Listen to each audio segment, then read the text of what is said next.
আসসালামু আলাইকুম সবাইকে। আজকের নতুন ভিডিওতে আপনাদের সবাইকে স্বাগতম। বাংলাদেশের 64টা জেলা ঘুরবো বলে আজকে আমরা বেরিয়ে পড়লাম ময়মনসিংহ জেলার উদ্দেশ্যে। যেহেতু এটা আমাদের ডে ট্যুর, তাই আমরা ভোর 6টায় বেরিয়ে পড়লাম ময়মনসিংহ জেলার উদ্দেশ্যে। আমাদের যাত্রা শুরু হয় ঢাকার মহাখালী বাস স্ট্যান্ড থেকে। আজকের ভিডিওতে আমার সাথে আছে আমার ভার্সিটির ফ্রেন্ড ফারহান। আমরা গিয়েছিলাম এসি বাসে, যার ভাড়া পড়েছিল জনপ্রতি 450 টাকা। চাইলে নন এসি বাসেও যাইতে পারবেন, যার ভাড়া পড়বে জনপ্রতি 310 টাকা। টানা 3 ঘন্টা জার্নি শেষে সকাল 10টায় আমরা পৌঁছাই ময়মনসিংহে। সেখানে নেমে সকালের নাস্তা করে আমাদের প্রথম গন্তব্য মুক্তাগাছা জমিদার বাড়ি। মাসকান্দা বাসস্ট্যান্ড থেকে জনপ্রতি 20 টাকায় আপনাকে যেতে হবে টাউন হলে। সেখান থেকে জনপ্রতি 40 টাকায় সিএনজি করে চলে যেতে হবে মুক্তাগাছা। সেখান থেকে আবার 20 টাকায় রিকশায় চলে যেতে পারবেন মুক্তাগাছা জমিদার বাড়িতে। ময়মনসিংহ শহর থেকে প্রায় 16 কিলোমিটার পশ্চিমে অবস্থিত এই জমিদার বাড়ি। ফাইনালি চলে আসলাম আমাদের প্রথম গন্তব্য মুক্তাগাছা জমিদার বাড়িতে। মুক্তাগাছা জমিদার বাড়ির নামকরণ করা হয়েছিল মুক্তারাম নামের এক কর্মকারের কাছ থেকে, যিনি জমিদারকে একটি মূল্যবান গাছা পিলসুজ উপহার দিয়েছিলেন। সেই উপহারের স্মৃতি হিসাবে এবং প্রজাদের সংবর্ধনার স্মারক হিসেবে জমিদার এই অঞ্চলের নামকরণ করেন মুক্তাগাছা। মুক্তাগাছা জমিদার বংশের উত্থান ঘটে 18শো শতাব্দীর শুরুতে। মূলত জমিদার আনন্দচন্দ্র রায় এবং তার বংশধরগণ এখানে তাদের রাজত্ব প্রতিষ্ঠা করেন। এখন যে নকশা করা সুন্দর ভবনটি দেখতে পাচ্ছেন, এটি সে সময় একটি মন্দির ছিল এবং এ মন্দিরের নাম ছিল রাজরাজেশ্বরী মন্দির। মন্দিরের সৌন্দর্য এবং এর নকশার ভিত্তিতে তখনকার সময়ে এই মন্দিরটি দ্বিতীয় স্থান অধিকার করে। আপনারা যে মঞ্চ দেখতে পাচ্ছেন, এই মঞ্চের উপর বসে তখনকার নৃত্যশিল্পীরা নৃত্য পরিবেশন করতেন। এই মঞ্চটি ঘূর্ণায়মান। তখনকার নৃত্যশিল্পীরা যখন নৃত্য পরিবেশন করতেন, তখন কিন্তু এই মঞ্চটি ঘুরত। এ বাড়িটি ছিল সর্বশেষ রাজা আশ্চর্য চৌধুরী। এ বাড়িতে সবসময় শীতাতাপ নিয়ন্ত্রিত থাকত। এ বাড়িটি নির্মাণ করতে তখনকার রাজা জাপান থেকে কারিগরি নিয়ে এসেছিল।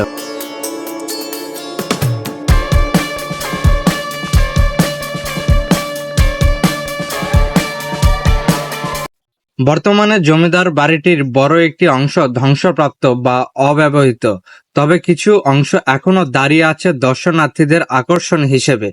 স্থানীয় প্রশাসন ও প্রত্নতত্ত্ব অধিদপ্তর মাঝে মাঝে সংস্কার ও কার্যক্রম চালায়। মুক্তাগাছা জমিদার বাড়ি শুধু একটি ভবন নয়, বরং এটি বাংলা জমিদার ঐতিহ্যের জীবন্ত ইতিহাস।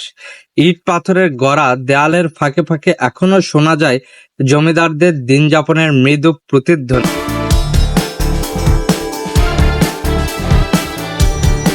ময়মনসিংহে আসবেন আর মুক্তাগাছার মন্ডা খাবেন না, তা কি করে হয়? কখনো খাওয়া হয়নি, তাই আজ আমি খাবো আর আপনারা দেখবেন। রামগোপাল পাল এই মন্ডাটি তৈরি করেন। এই নতুন মিষ্টিটি তিনি জমিদার মহারাজা সূর্যকান্ত আচার্য চৌধুরীর সভায় উপস্থাপন করে এবং উচ্চ প্রশংসা পান। তখন থেকে মিষ্টিটি জমিদারি আপ্যায়নে নিয়মিত পরিবেশন শুরু হয়। এটি মূলত দুধ, ছানা, চিনি ও এলাচ দিয়ে তৈরি এক ধরনের সন্দেশ। যদি কখনো ময়মনসিংহ আসেন, তাহলে অবশ্যই মুক্তাগাছা মন্ডাটি খেয়ে যাবেন। মুক্তাগাছা জমিদার বাড়ি দেখা শেষে আপনাদেরকে আবার ফিরে আসতে হবে টাউন হলে। টাউন হল থেকে জনপ্রতি 20 টাকায় আপনারা চলে যেতে পারবেন পরের গন্তব্য শশী লজে। বর্তমানে এখন আমরা আছি শশী লজে। শশী লজে প্রবেশের মূল্য জনপ্রতি মাত্র 30 টাকা। শশী লজ মূলত গড়া হয়েছিল মহারাজা শশীকান্ত আচার্য চৌধুরী এর স্মৃতির উদ্দেশ্যে। এই জমিদার পরিবারের নামেই এর নামকরণ করা হয় শশী লজ। 1875 সালের দিকে এর নির্মাণ কাজ শুরু হয় এবং পরবর্তীতে আরো কয়েক ধাপে এর সৌন্দর্য বাড়ানো হয়। শশী লজের বাইরের অংশে রয়েছে বিশাল সবুজ বাগান, ফুল ও একটি পুকুর। বাড়ির আশেপাশে পাথরের খিলান ও লোহার গেট এখনো সেই ঐতিহাসিক আমেজ ধরে রেখেছে।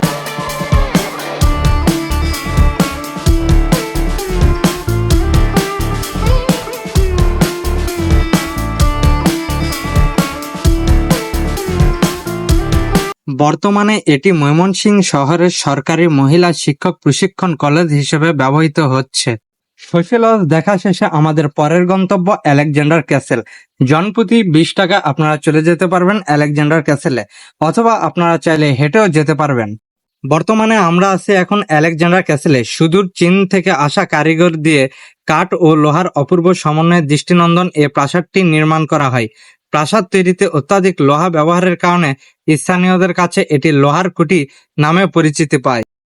আলেকজান্ডার ক্যাসেল বন্ধ থাকা আমরা সেখানে দেরি করিনি, তাই আমাদের পরের গন্তব্য আনন্দমোহন কলেজ।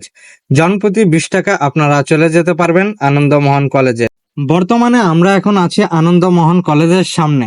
আনন্দমোহন কলেজ প্রতিষ্ঠিত হয় 1908 সালে। এর প্রতিষ্ঠাতা ছিলেন ব্রজমোহন দত্ত, যিনি তার পিতার নামানুসারে কলেজের নাম রাখেন আনন্দমোহন কলেজ। আনন্দমোহন কলেজ শুধু একটি শিক্ষা প্রতিষ্ঠান নয়, এটি অনেকের প্রথম প্রেম, জীবনের প্রথম মঞ্চে দাঁড়িয়ে বক্তব্য দেওয়া, প্রথম বন্ধুত্ব, প্রথম স্বপ্ন দেখা।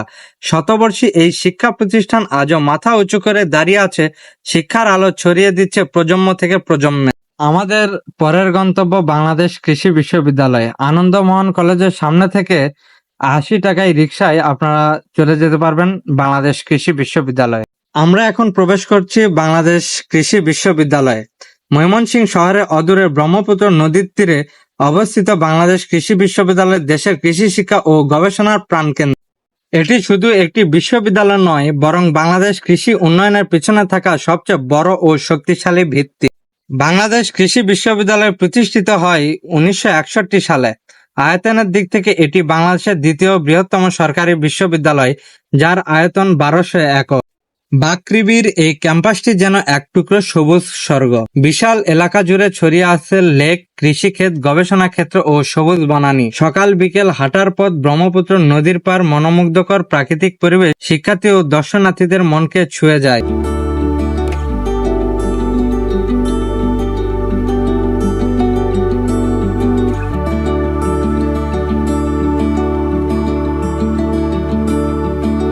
বাকৃবিতে মোট 6টি ফ্যাকাল্টি রয়েছে। এদের মধ্যে কৃষি, veterinary, engineering, fisheries, agriculture, economics এবং অ্যানিম্যাল হাজবেন্ডারি। এছাড়াও বাকৃবির মধ্যে রয়েছে সেন্ট্রাল লাইব্রেরি, শিল্পাচার্য জয়নুল আবেদিনের অডিটোরিয়াম, বোটানিক্যাল গার্ডেন, বাকৃবির জাদুঘর এবং ভেটেরিনারি হসপিটাল।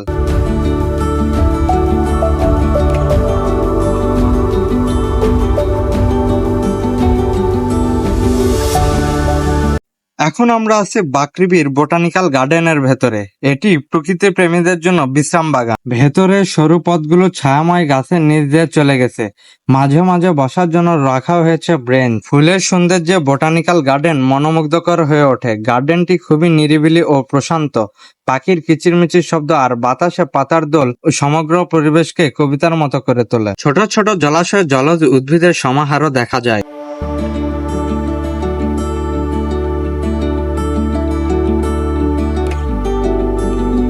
রয়েছে ব্রহ্মপুত্র নদের কোল ঘেঁষে বসার স্থান।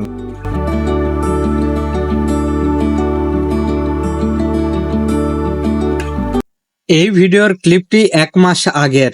ঠিক 1 মাস আগে আমি ময়মনসিংহ জেলা ঘুরতে এসেছিলাম, কিন্তু সেবার কপালটা খুবই খারাপ ছিল, কারণ ময়মনসিংহ আসার সাথে সাথে প্রচন্ড রকমের বৃষ্টি শুরু হয়, তাই জয়নুল আবেদিনের সংগ্রহশালা ছাড়া আর কিছুই দেখতে পারিনি। ময়মনসিংহ শহরের ব্রহ্মপুত্র নদীর তীর বরাবর অবস্থিত এটি একটি জনপ্রিয় পার্ক। পার্কের ভেতরে ও বাইরে স্থানীয় নাস্তা ও পানীয় পাওয়া যায়। সেদিন যে কি পরিমাণের বৃষ্টি ছিল তা বলে বোঝানো যাবে না। পার্ক থেকে ব্রহ্মপুত্র নদ দেখার সুযোগ, জলে নৌকা ভ্রমণেরও ব্যবস্থা রয়েছে। নদীর তীর বরাবর ছায়াচ্ছন্ন পার্ক নদীর দৃশ্য ও শান্ত পরিবেশ উপভোগের একটি আদর্শ স্থান।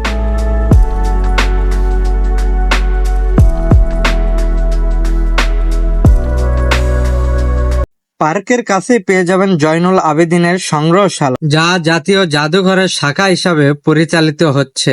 এর নিচতলায় প্রশাসনিক কক্ষ, উপরে শীতাতাপ নিয়ন্ত্রিত গ্যালারি, পাশাপাশি 3টি কুটির ও খোলা মঞ্চ নির্মাণ করা হয়েছে। শুরুতে 70টি তৈলচিত্র নিয়ে উদ্বোধন করা হয়েছিল। বর্তমানে 53টি তৈলচিত্র, 16টি অনুলিপি ও 75টি ফটোগ্রাফ প্রদর্শন করা হয়। জয়নুল আবেদিনের ব্যক্তিগত ব্যবহার্য বিভিন্ন জিনিস যেমন তুলির ডিবি, কালির বোতল, ইনকপট, চশমা ইত্যাদি প্রদর্শনীতে রয়েছে। এছাড়াও জয়নুল আবেদিনের আঁকা দুর্ভিক্ষ, গ্রামের দৃশ্য, নদী পাড়ের চিত্রসহ তার শৈশব ও কালের উল্লেখযোগ্য কাজগুলি সংরক্ষিত আছে। ভেতরে ক্যামেরা এলাও না দেখে আমরা কোনো কিছু ভিডিও বা ছবি মোবাইলে ধারণ করতে পারিনি।